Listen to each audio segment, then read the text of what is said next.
In a Stone Age tribe, there are no kings, no crowns, no thrones. But don't let anyone tell you everyone was equal, because there is a ladder of respect, of skill, of who eats first when times get hard and who gets left behind. And right now, you are standing at the very, very bottom of it. This is your life, as every rank in a Stone Age tribe. From the outsider nobody trusts, all the way up to the one everyone follows. And the way you are the outsider. And in the Stone Age, that is the most dangerous thing you can be. Maybe your old band was wiped out. Maybe you were driven off. Maybe you just wandered too far and never found your way home. It doesn't matter how you got here. What matters is that you have no kin, no family. And in this world, family is not a nice to have. It is survival itself. When you're part of a band, people share their food with you on the days you catch nothing. They watch your children. They fight beside you. You, the outsider, have none of that. You hover at the edge of someone else's fire, hoping they let you stay. You take the worst cuts of meat, if you get any at all. One twisted ankle, one bad fever, one cold night alone, and you are simply gone, and no one records that you ever existed. Everything above you on this ladder, everything, comes down to one thing you don't have yet: belonging. So, you earn it. You make yourself useful. You prove you won't betray them, and slowly, the band accepts you. And the instant they do, you climb to the next rank, the one every single person here started at. You become the child, and suddenly, the whole world is on your side.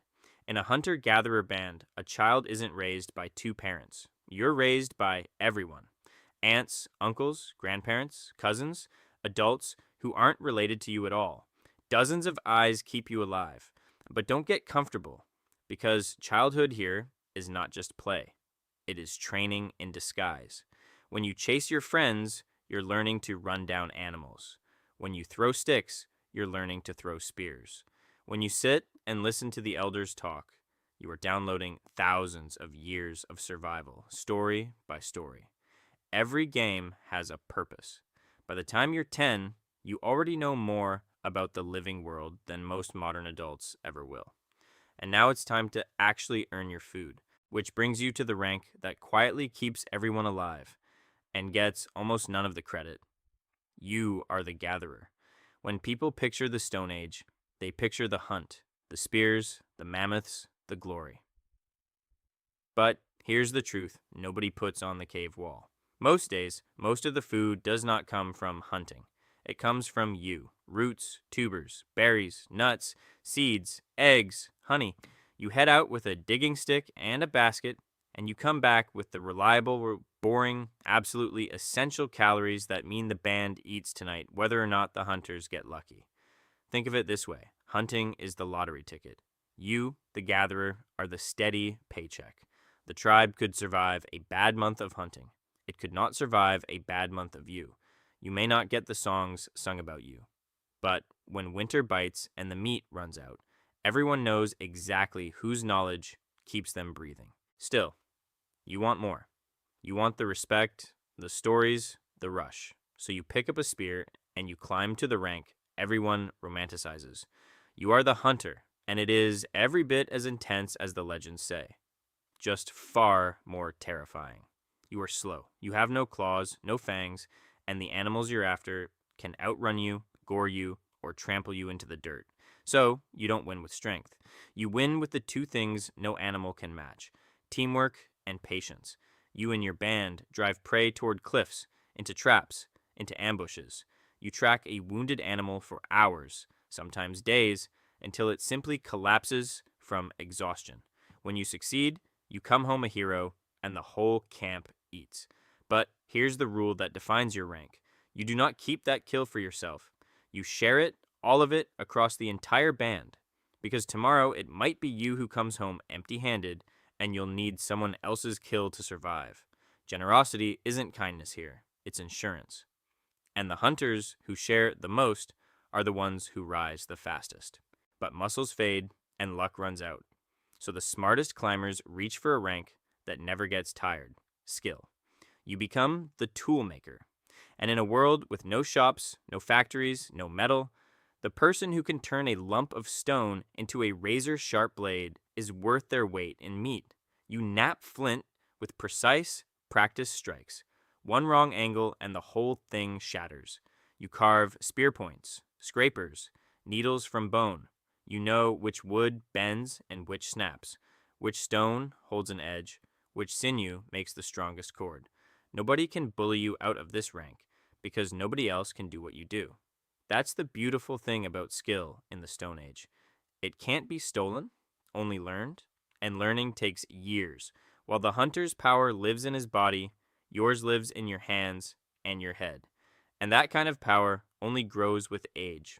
Now you reach the rank where the world stops being just physical and starts being spiritual. You are the healer, the shaman. When someone falls sick, when a wound turns dark, when a child burns with fever, they don't come to the hunter or the toolmaker. They come to you. You carry a living encyclopedia of plants. Which leaf stops bleeding, which root kills pain, which berry heals, and which one murders.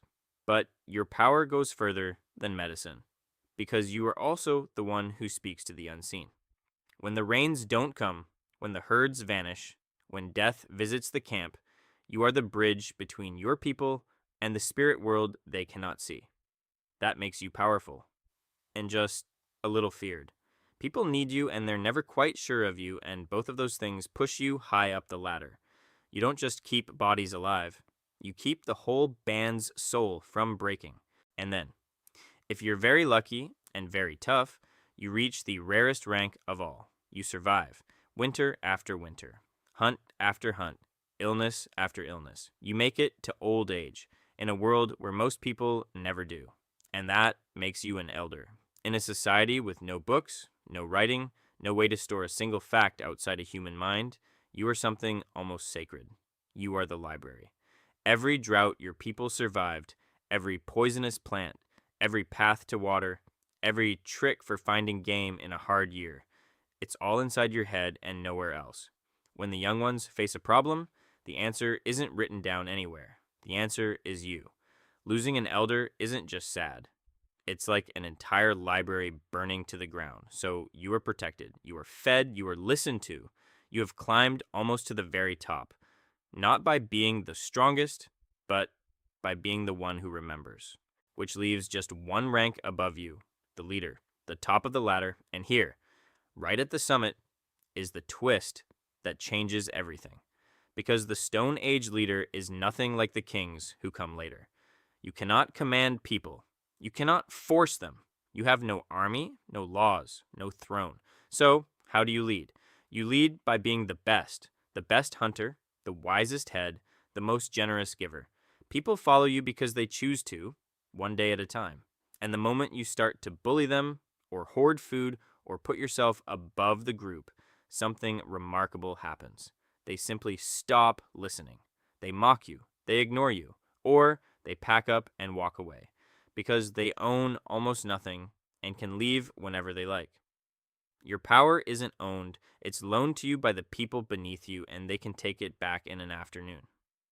So, the highest rank in the Stone Age isn't the one who takes the most, it's the one who gives the most. Let that sink in. So, look back down the ladder you just climbed. The outsider, the child, the gatherer, the hunter, the toolmaker, the healer, the elder, the leader. 8 ranks. And notice what actually moved you up. Not gold, not birth, not violence. Every single step came down to one question. What do you give to the people around you for the vast majority of human history? That was the deal. You rose by being useful, by being wise, by being generous, and you fell the instant you stopped. Honestly, it makes you wonder if the oldest system of all had something figured out that we've spent the last few thousand years forgetting. So here's my question for you.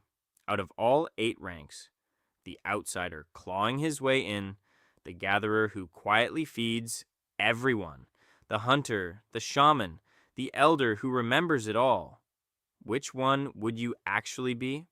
Be honest. Drop it in the comments. I read every single one. Because next time, we're asking what happens when this whole system breaks. When humans stop wandering, settle down, and invent something that creates the first real kings, the first true bottom, and the first time in history that one human could own another. See you there.